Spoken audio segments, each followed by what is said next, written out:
Do you agree with that strategy? Well, first of all, I think we all agree that we need to bring in a lot more revenue in this country. We actually have a real problem with the tax rates, tax loopholes, tax cheats. And I don't agree with the wealth tax the way that Elizabeth Warren puts it. But I agree that we need to raise the estate tax. We need to tax capital gains as ordinary income, real strategies will increase revenue. But here's the challenge. We as Democrats need to fight for a just taxation system. But as I travel around the country, we Democrats also have to talk about how to grow wealth as well. When I stood in church recently and asked folks in a black church, how many people here want to be entrepreneurs, half the church raised their hands. If we as a country don't start, if we have a party don't start talking not just about how to tax wealth, but to give more people opportunities to create wealth, to grow businesses, to have their American dream. Because yeah, we need to raise the minimum wage to a living wage, $15 an hour. But the people in communities I frequent, their aspiration for their lives is not just to have those fair wages. They want to have an economy that provides not just equalities in wealth, but they want to have equalities of opportunity. And that's what our party has to be about as well. You know, again, I agree with the need to do all of those things.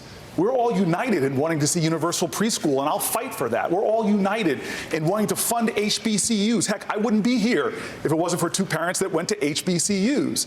But the tax, the way we're putting it forward right now, the wealth tax, I'm sorry, it's cumbersome. It's been tried by other nations. It's hard to evaluate. We can get the same amount of revenue through just taxation. But again, we as Democrats have got to start talking not just about how we tax from a stage, but how we grow wealth in this country amongst those disadvantaged communities that are not seeing it.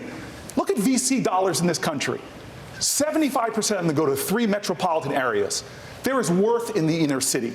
There is value in our rural areas. If I am president of the United States, we're going to have a fair, just taxation where millionaires and billionaires pay their fair share. But dear God, we're going to have pathways to prosperity for more Americans. We're going to see a change in what we see right now. Small businesses, new startups are going down. So look, this president has broken norms, as you've said. He used his platforms to demean, degrade, and divide this country in ways that are repugnant and appalling. But the next president, whoever they are, is going to have to be someone who can heal and bring this nation together, this whole nation. So absolutely in that office, I will do whatever it takes to make sure we bring this country together. But it's not for a kumbaya moment. We are a nation that achieves great things when we stand together and work together and fight together. So absolutely.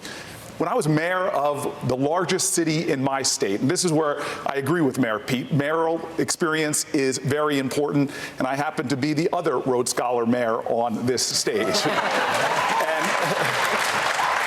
And what I learned there is that you have to be an executive that can heal. In my city, we have racial divides. We have geographic divides that go from wealth to people that are struggling. The success of my city was because we brought us all together and did things that other people said couldn't be done. When I am president of the United States, my campaign from the very beginning has not changed. My charge is to see a nation right now which has so much common pain to channel that back into a sense of common purpose, and I will do whatever it takes, bringing creativity to that office like has never been seen before. I'm so grateful, again, as a mayor who was a mayor during a recession, who was a mayor during a housing crisis, who started my career as a tenants' rights lawyer. These are all good points, but we're not talking about something that is going on all over America, which is gentrification and low-income families being moved further and further out, often compounding racial segregation. And so all of these things, we need to put more federal dollars in it, but we've got to start empowering people. We use our tax code to move wealth up, the mortgage interest deduction. My plan is very simple.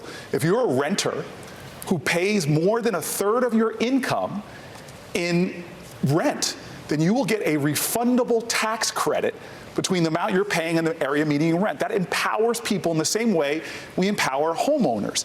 And what that does is it actually slashes poverty, 10 million people out. And by the way, for those people who are facing eviction, it is about time that the only people when they show up in rentals court that have a lawyer is not the landlord, it is also low-income families struggling to stay in their homes. Well, first of all, this is a president who seems to want to go up against China in a trade war by pulling away from our allies and, in fact, attacking them as well. We used a national security waiver to put tariffs on Canada. And so at the very time that China is breaking international rules, is practicing unfair practices, stealing technology, forcing technology transfer, and violating human rights, this nation is pulling away from critical allies we would need to show strength against China. There's a larger battle going on the planet Earth right now between totalitarian dictatorial countries and free democracies. And we see the scorecard under this president not looking so good, with China actually shifting more towards an authoritarian government, with its leader now getting rid of getting rid of term limits. And so I believe we need a much stronger policy, one that's not led, as President Trump seems to want to do, in a transactional way, but one that's led by American values. So yes, we will call China out for its human rights violations, but not only that, we will stop engaging in things that violate American rights.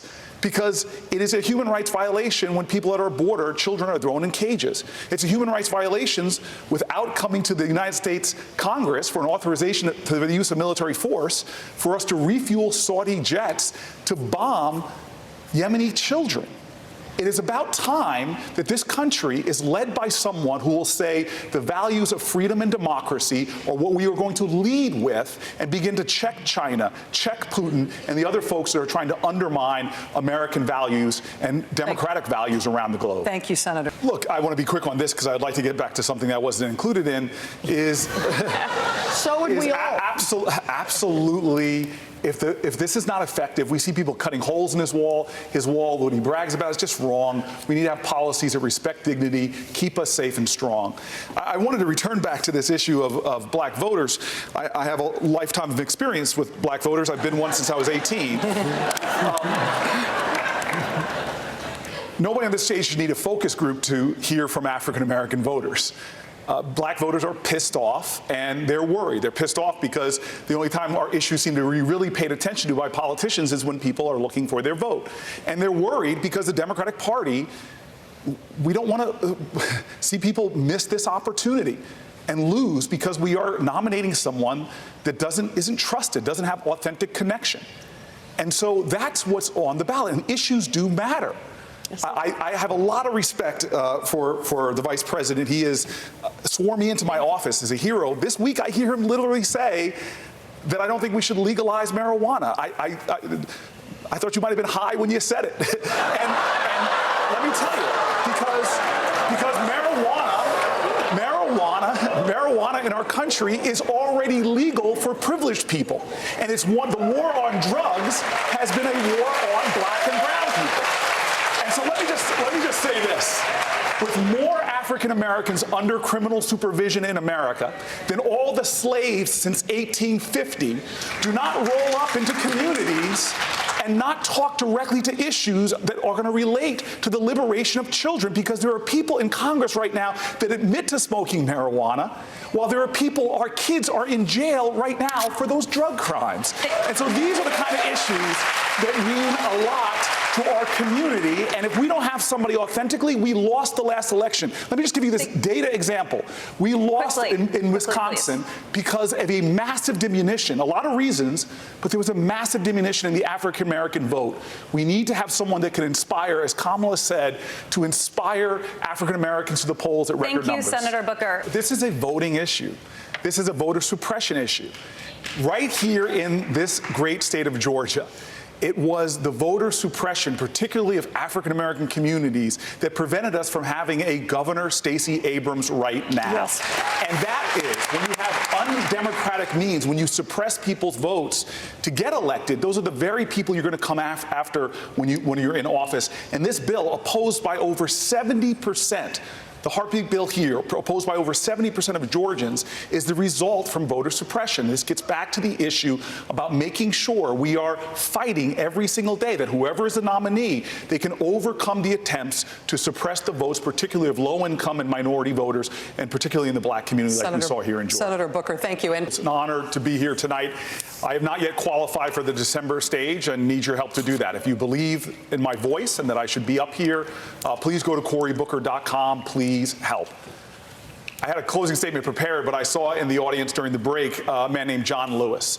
And perhaps it's interesting and important for me to mention why I'm so grateful to him. I've been calling in this whole election for our need to fight and fight the right way by bringing people together to create transformative change, not just beat Donald Trump. That's the floor. We need to go to the ceiling. We need to go to the mountaintop. I am literally here on this stage right now because 50 years ago, there was a lawyer on a couch who changed his life, changed his mind to get up and start representing families, one of them mine, who were discriminated against. The house I grew up in is because of that lawyer's activity. When I asked him why he did what he did, he told me that on March 7th, 1965, he was watching a movie called Judgment at Nuremberg on TV, and they interrupted that movie to show a bridge in Alabama called the Edmund Pettus Bridge. And there he saw John Lewis and other marchers who were beaten viciously by Alabama state troopers.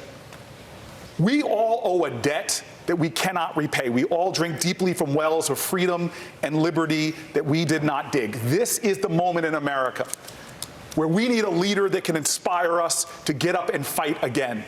That we have truly a moral moment in America like it was back in 1965. If you give me a chance to lead, I will cause what John Lewis says is good trouble. I will challenge us. I will ask more from you than any other president has ever asked before because we need to mobilize a new American movement. Keep me on this stage. Keep me on this race. It is time we fight and fight together. Please go to CoryBooker.com. Senator Booker, thank you very much. Thank you for watching this video from NBC4 New York. You can subscribe by tapping the button below me, and on the left you can see our latest updates, investigations, and digital exclusives. We'll see you next time.